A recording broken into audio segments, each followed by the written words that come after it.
Al-Muallim says no country in the world uses weapons of mass destruction against its own people.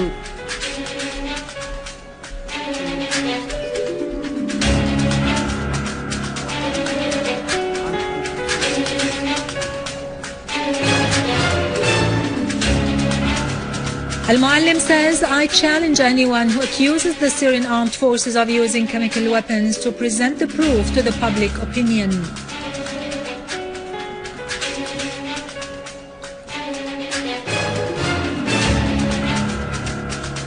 Al-Muallim says, in case of a military strike by the West, we have two options, either to surrender or to defend ourselves, and we will be defending ourselves with all available means.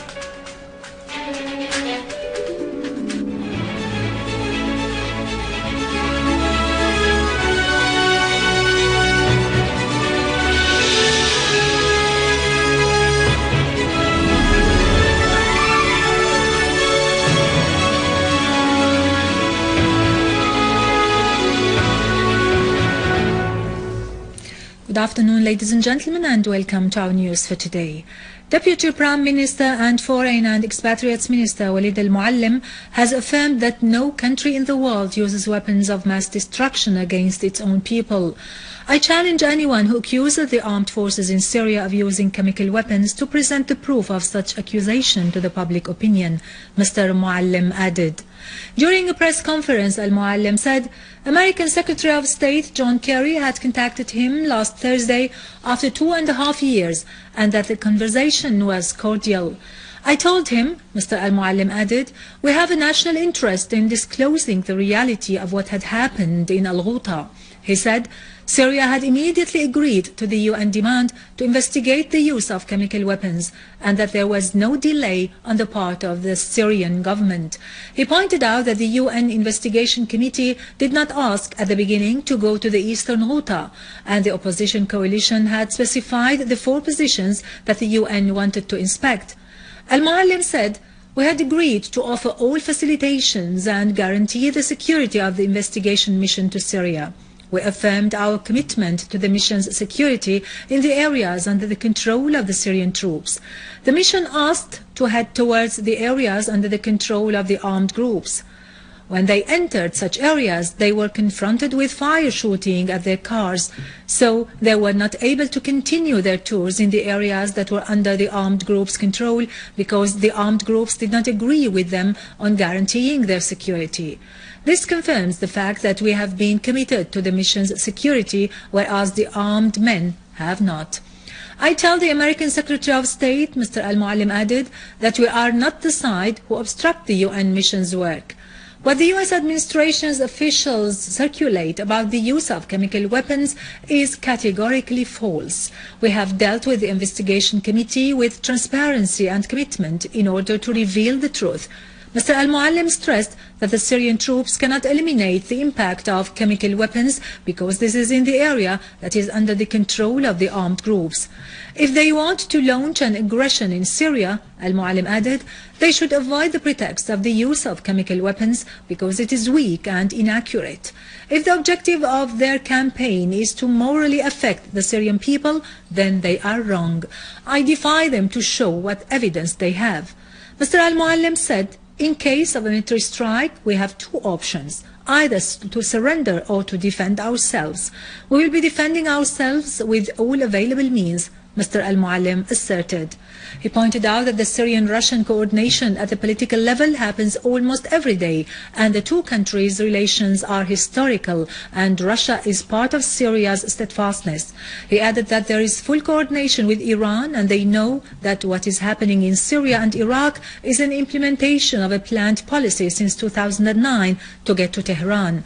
About the American stand concerning the Geneva conference, Al-Muallim said, since the beginning, we have suspected the American intentions towards the conference, and we told the Russian friends that we trusted them, but we did not trust the USA because it did not want a political solution, and the reason was simple.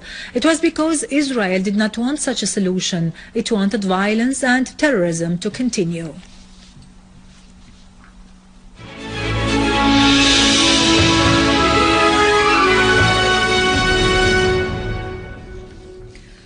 Russia has called on the USA and other countries to be reasonable regarding Syria, warning that the search for fabricated pretexts in order to intervene militarily in Syria away from the UN Security Council may lead to a catastrophe. The Russian Foreign Ministry spokesman Alexander Lukashevich said in response to the US decision to cancel the meeting due to be held with Russia in The Hague tomorrow that the attempts to act away from the Security Council once again would have grave repercussions on the countries in the region. He called on American officials and all members of the international community to abide by the international law and the basic principles of the UN Charter. He said, "The most earnest task at present is to hold an international conference on Syria." On his part, Russian Deputy Foreign Minister Gennady Gatilov expressed regret over Washington's decision to cancel the bilateral meeting. He added that the work to find criteria for a political settlement in Syria was very useful, particularly that a military campaign currently looms in the horizon. Iran has said the repercussions of any military action against Syria will not stop at the Syrian borders, but will go beyond to cover the region as a whole. The spokesman of the Iranian Foreign Ministry, Abbas Araghchi, said any military intervention in Syria would serve the interests of the Israeli entity. He pointed out that his country would conduct intensive talks to contain the crisis that will only be solved through dialogue. Araghchi said the armed terrorist gangs were the ones who used the chemical weapons in Syria, referring to the presence of evidence and indications that confirm such accusation. On the visit of the UN Assistant Secretary General for Political Affairs, Jeffrey Feltman, to Tehran, Araghchi said the visit came within the framework of the efforts to hold an international conference on Syria. He added that the Iranian officials whom Feltman met had reiterated to him their country's stand regarding the crisis in Syria and Iran's warning against the repercussions of any military action there.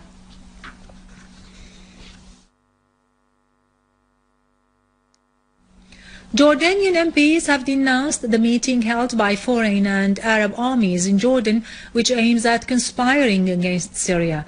A group of present and former MPs, as well as political, syndical, media and tribal figures and retired military officers, appealed in a statement on all the honest people in Jordan. To their forefront is the Jordanian army to intervene to prevent the conspiracy of getting Jordan involved in the aggression on Syria. The meeting comes at a time when Western escalation campaigns and information leakage talk about weapons being sent to the mercenary terrorists via Jordan, and that such activity is being funded by Saudi Arabia. The meeting had started yesterday and comprised the American Chief of Staff, General Martin Dempsey, and the Chiefs of Staff of Saudi Arabia, Qatar, Turkey, Britain, France, Germany and Italy to discuss the impact of the crisis in Syria. Meanwhile, a Jordanian government source said today Jordanian lands will not be the place from which any military action against Syria would be launched. He pointed out that Jordan's stand towards the crisis in Syria has not changed. The Central Committee of Fath al-Intifada movement asserted that the campaign of escalation and fabrication against Syria on the chemical weapons issue is just a pretext to create an atmosphere to launch an aggression on Syria. In a statement, the committee said that the involvement of any Arab country in this conspiracy against a sisterly country that has always stood by the countries of the whole nation, supporting them to liberate their land, would be a shame and a stain on the conscience of the rulers. On the ground, the Syrian Arab army eliminated several gatherings of the terrorists east of Abdullah bin Mas'ud Mosque and along Al-Zahabi Street in Babhoud, west of Al-Ummal Pharmacy and near the National Hospital in Jurat al-Shayyah neighborhood of Homs, and also in Haush Shamsi and Haush Abaza in the area of As-Sa'an in Homs countryside. Our armed forces also killed many terrorists and injured several others near the post office and Mahmoud Mosque in Ar-Rastan, the Old District and the roundabouts in Taldao, in addition to destroying a rocket launcher for the terrorists east of Tel Bise. Russia sent today a plane carrying 20 tons of humanitarian aid to the Syrian people. This batch of assistance is added to other previous batches presented by the Russian people to support the Syrians. The assistance was gathered at the initiatives of individuals and social organizations in various Russian cities expressing solidarity with the Syrian people.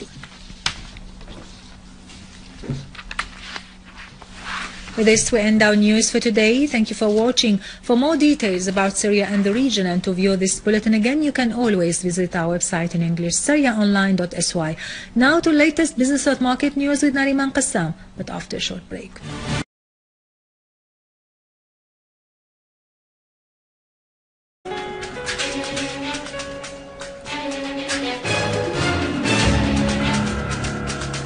Al-Muallim says in case of a military strike by the West, we have two options, either to surrender or to defend ourselves, and we will be defending ourselves with all available means.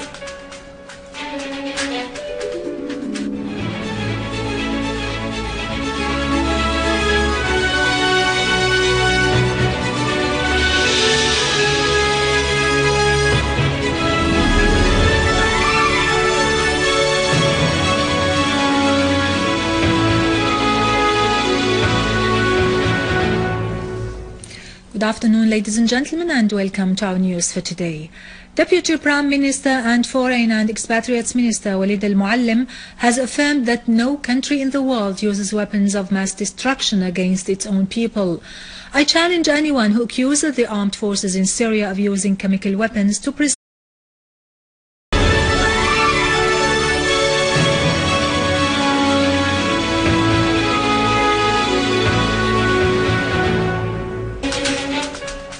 Al-Muallim says no country in the world uses weapons of mass destruction against its own people.